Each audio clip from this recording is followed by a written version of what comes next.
Heute zeige ich euch, wie man mit dem Behringer Monopoly so einen schönen Arpeggiator-Sound basteln kann. Und dieser Sound soll so ein bisschen brassmäßig rüberkommen, also so ein bisschen wie eine Trompete, besser gesagt Brass. Und ich fange wie immer an, Sustain ist auf 5. Wir sind diesmal auf Poly-Mode, das heißt, wenn ich mehrere Tasten spiele, kann ich einen Akkord spielen. Dafür muss ich aber alle aufdrehen. Ich drehe erstmal alle VCOs vom Level her auf die gleiche Lautstärke, ungefähr auf 8. Und jetzt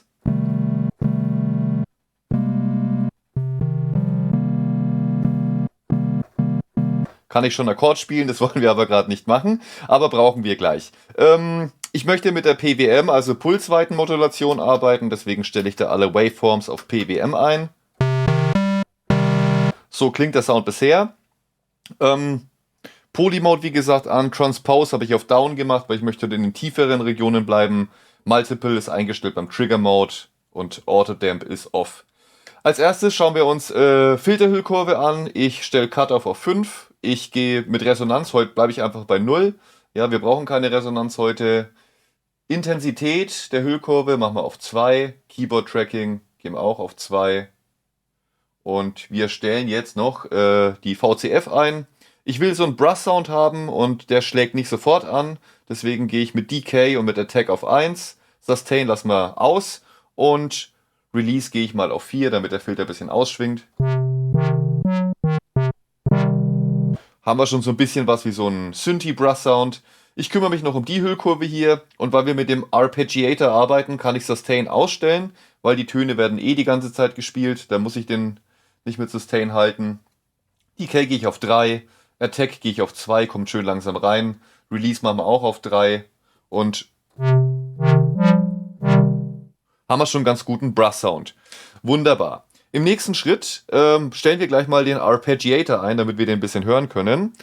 Ich habe auf 2 Oktaven gestellt, das heißt, der geht hoch und bis zu 2 Oktaven. Up and Down ist an, das heißt, der geht hoch und runter. Ich gehe mal kurz auf den Mode hier mit On. Und der wird jetzt eben hier in der Geschwindigkeit von MG2 gespielt, weil ich die Synchronisation mit dem Computer ausgestellt habe. Würde ich euch auch empfehlen. Ich bin auf 2 ungefähr, traue mich jetzt nichts mehr zu ändern, weil gerade passt zu meinem Projekt. Und wir sind so bei 144 BPM im Moment. Gut, nächster Schritt. Wir haben ja Pulsweitenmodulation an. Das heißt, wir können da ein bisschen am Anschlag auch arbeiten. Ich habe MG1 eingestellt und die ist auch so ungefähr auf 2. Und mit der Intensität gehe ich mal auf 5.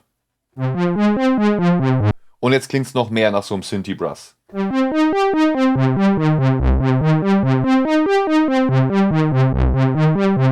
Genau, bin ich schon sehr zufrieden. Hier wollen wir noch die Modulationen einstellen. Bandwheel habe ich auf VCF. Ja, ich möchte dann so ein bisschen mit dem Filter arbeiten. Ich stelle es mal auf 5. Ja, und wenn ich jetzt spiele, wird das sehr hell. Oder eben sehr dumpf.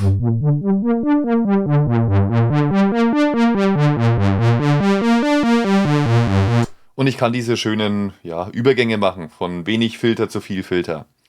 Hier habe ich auch VCF eingestellt. Intensität gehen wir auch mal auf 5. Das ist die gleiche, ja. Von hier haben wir schon mal verwendet für die PWM.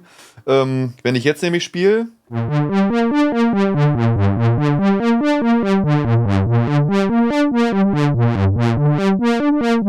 haben wir noch so interessante Variationen.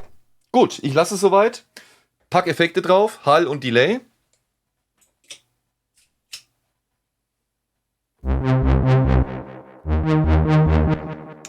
Ich habe versucht, das Delay so passend einzustellen von der Zeit her.